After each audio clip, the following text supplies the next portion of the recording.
Are you a binger? Do you like to binge series? Do you like to binge read? Do you like to watch, binge read TV series? You know, wait till the whole season is over, then binge view the whole series. Well, today we're experimenting. Oh, welcome to the Dear Louise book series. I'm Christina KRIS. Come here. Here's the protester. KRISTINA. And would you believe after 500 videos, it just occurred to me that I need to change my lights. They're soft yellow. No wonder I end up yellow in most of my videos. We'll look into it. I also discovered that 2 books I could have sworn on a Bible I owned. I don't. So, anybody out there wants to buy me a couple books? I'm going to start a Dear Louise book series list on Amazon. I need a Lisa KLEYPAS, Wallflower, Christmas, and Stephanie Lawrence, It Happened One Night. Apparently, I have one season, but not one night, and I would have sworn I had one night. So anyway, we are binging today. Instead of doing one long one long podcast, which took I'm not kidding, it took over 8 hours to upload because my computer is just that slow. So we're gonna do binge uploading today. We're gonna be doing binge series today. Well, not binge series, but we're gonna be doing binge podcasts. So hopefully you'll watch them all. But if not, you'll watch the ones that are pertinent. So this is Flashback Monday mini-series, binging series, however you want to look at it. We talk about my absolute favorite magazine in the whole wide world. Book reviews, romantic times. Oh, I love this magazine. They did over 250 reviews a month. You cannot find a modern magazine that does that many. Nope. Mystery Scene and New York Review, and there's a couple of others out there. No one does this many. No one. The only place you're going to find this is on the internet for Goodreads. You are not going to find anything that compares to this. So they do each one in... Ow! They have sections, and I usually go through this magazine page by page by page. But because we are binging today, God. Oh, this is the book I'm talking about, and we'll come back to it in a minute. The Wallflower Christmas. I would have sworn I owned it. But the magazine is broken up into categories: historical romance and teen and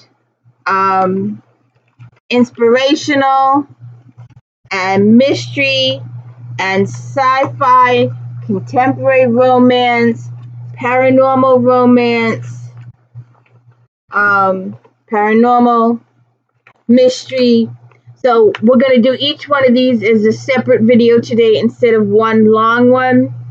And we're going to try it out. This is the Regency or historical romance portion. And we are going to talk about the top few romance novels.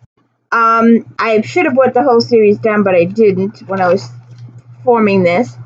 But we will start with Beatrice Small, Captive Heart. Got 4.5 stars. It's a top pick. Regency says Small ignites readers' imaginations with a steamy stories teeming with historical detail. The machinations of war, church politics, and undying passion. Her attention to detail and the ease of which she incorporates history into a sexy tale is why she is queen of historical romance. The year is 1461, and the winds of war rage across England, uprooting Henry VI's court, including Alex Grivet, the daughter of Queen Margaret's physician. Alex's plight becomes bleaker still when a Northumbrian baron gains her hand for his cruel son. Duty to her queen and to her sickly widowed father forces Alex into a level marriage. But when her husband unexpectedly dies, Alex once again flees, this time to save herself, escaping over the border into Scotland. She throws herself at the mercy of a dark and brooding laird, who, if she can warm his cold heart, might provide the everlasting love of her dreams. And last year, I did a thing, Sky O'Malley versus Claire Randall Beecham Fraser. Claire Beecham Randall Fraser. So you will have to check that out. But we will do a big Beatrice Small thing later this year. But this got 4.5 stars. Actually, probably deserves 5. But anyways, that's book 1. Book 2. Lisa KLEYPAS. Seduce Me at Sunrise. Mine Till Midnight won KLEYPAS an admiration, and this spin-off should earn her adoration. Sensual emotionality, powerful yet filled with tenderness and poignancy. This is an unforgettable, deep-side romance that touches every part of the reader's heart. It's not to be missed. Kev Merrypen has longed for the beautiful, well-bred Winifred Hathaway ever since her family rescued him from the brink of death when he was just a boy. But this handsome gypsy is a man of mysterious origins, and he fears that the darkness of his past could crush delicate, luminous Wynn. So Kev refuses to submit to temptation, and before long, Wynn is torn by him by a devastating twist of fate. Check it out, book 2. Julia Quinn, 4.5 stars. Oh, this got 4.5 stars. 4.5 stars. 4.5 stars. Mr. Cavish, I presume. Julia Quinn. Our Bridgertons. Gotta check it out. Readers have anticipated the second book in the Lost of Windam Duet, and they won't be disappointed with this delightful sequel. Cleverly, the books take place simultaneously, but are told from different points of view. Identical scenes are fresh and the familiar characters engaging, while the emotional intensity is as strong as ever. Amelia Willoughby has been engaged to the Duke of Windam for as long as she can remember, literally. A mere 6 months old when the contracts were signed. She spent the rest of her life waiting and waiting and waiting for Tom Cavendish, the oh-so-lofty Duke, to finally get around to marrying her. But as she watches him from afar, she has a sneaking suspicion that he never thinks about her at all.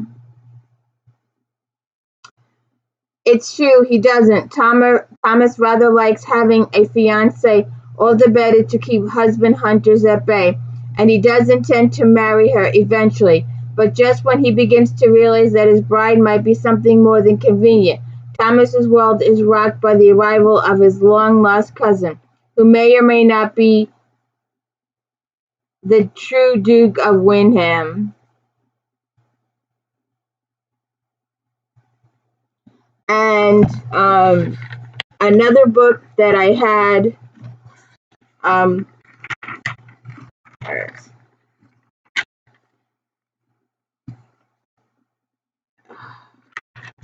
shoot, I know it's in here.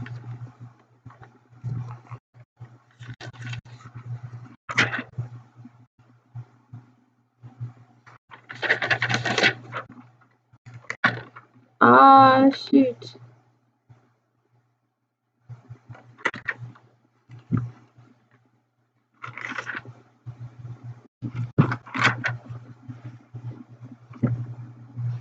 Okay, so Wallflower Christmas got 4 stars. There's the book. Kaylis brings back her beloved Wallflowers in a holiday tale to make your heart sing. With the joy of the season, her lively romance and heartfelt sense of love will lift spirits and brighten the night. There it is. Through each of the wallflowers has found true love. Their matching days are far from over. Lillian and Daisy's oldest brother, Ray Bowen, arrives in London to court his bride-to-be. Before they set him loose on the ton and Lady Natalie, the ladies teach him the ways of society. Rafe is as bold and dashing as only an American and not as unprepared as the Wallflowers believe, which is how he handles Hannah Appleton, Lady Natalie's companion. When she's sent to check him out, Rafe is intrigued by Hannah and sees that she's included in every event. Falling in love with the charming rogue is far too easy for Hannah. And that's that one. And like I said, I've added it to my list if anybody wants to buy it for me. But I'm like I said, I was kind of upset that I didn't have it because I have the first one, Secrets of a Summer Night. Annabelle Peyton, determined to save her family from disaster, decides to use her beauty and wit to tempt a suitable nobleman into making an offer of marriage. But Annabelle's most intriguing and persistent admirer, wealthy, powerful Simon Hunt, has made it clear that while he will introduce her to irresistible pleasure, he will not offer her marriage. Annabelle is determined to resist his unthinkable proposition, but it is impossible in the face of such skillful seduction. Book 1.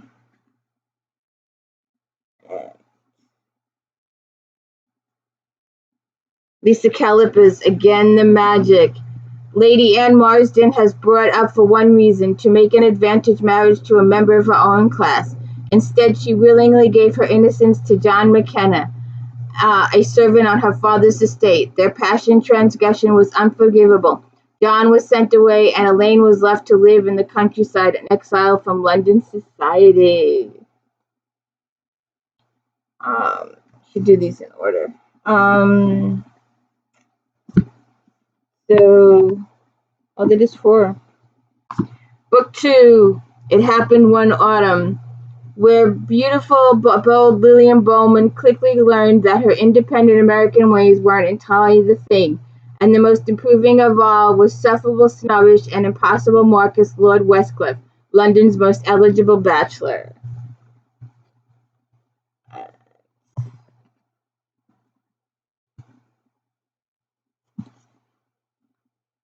Devil in the Winter.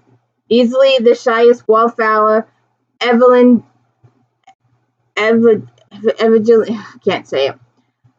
Jenner stands to become the wealthiest when her inheritance comes due. Because she first must escape the clutches of her unscrupulous relatives, Evie has approached the rake Viscount St. Vincent with the most outrageous proposal: marriage. The other one. After spending 3 London seasons searching for a husband, Daisy Bowman's father has told her in no uncertain terms that she must find a husband now. And if Daisy can't secure a proper suitor, she will marry the man he chooses, the ruthless and aloof Matthew Smith. And we'll do this one as a bonus, just for the hell of it. This was an anthology. A handsome hero returns from war-battled, scarred, and world-weary. But family duty calls, and he must find a bride. So please check them out. Couple of honorable mentions here. Susan Crenard, I had these. I don't know where they are. 4.5 stars. Crenard sweeps readers into both the werewolf realm and an atmosphere of the 1920s. Why it's doing why a 1920s-based werewolf book, paranormal, is doing an historical romance, I'm not exactly sure. So maybe we should save this, but it got 4.5 stars. Hard-edged New York cop Ross Cavendish is shocked when the son he never knew he had shows up on his doorstep. More than a decade ago, he'd fallen in love with English beauty Gillian Maitland. He knew she was a werewolf after all, he's one quarter aware. But he wasn't good enough for her pure blood obsessed father. That is just weird. We will end it there. Oh, the other one I wanted. This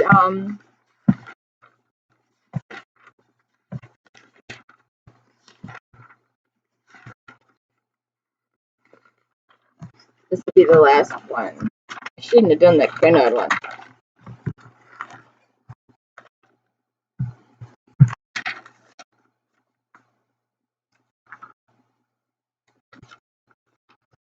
Okay. There it is. It happened one night. In Lawrence, the Fall of the Rogue, Gerard, Lakish Lord Robert offers to help Lydia make peace, uncover hidden papers. Lydia finally has Robert where she wants him, and passion and mayhem ensue. When her coach is in a collision, Nora Ryder is rescued by Richard Kemp, Lord Bourne, her one-time husband. 10 years ago they eloped and were forced apart by her family, but at the inn they discover their love never died and that they're still spellbound. In Bella's beautiful story, D'Alessandro's Touching Only You has two cherished childhood friends rekindling their love. And during his days fighting Napoleon, Captain Stampello kept his love for Wilhelmina, the Duchess of Hertford, deep inside. From this moment on, she will be in his heart. So those are the books. Those are the Regency books. I hope you'll join me for the next bunch. We're doing a bunch today. I'm trying to keep these short so you can binge them all. But, so we had The Captive Heart, Seduce Me at Sunrise, Mr. Cavendish, I presume, and the Wallflower, and It Happened One Night. Please like and subscribe. Let me know I'm doing a good job. I need all the support I can get. My channel's falling huge, big time. So please hit the thumbs up and give me approval, because every time I get 1 subscriber, 5 unsubscribe. So it would be helped to be in the positive category for 1 week. Thank you.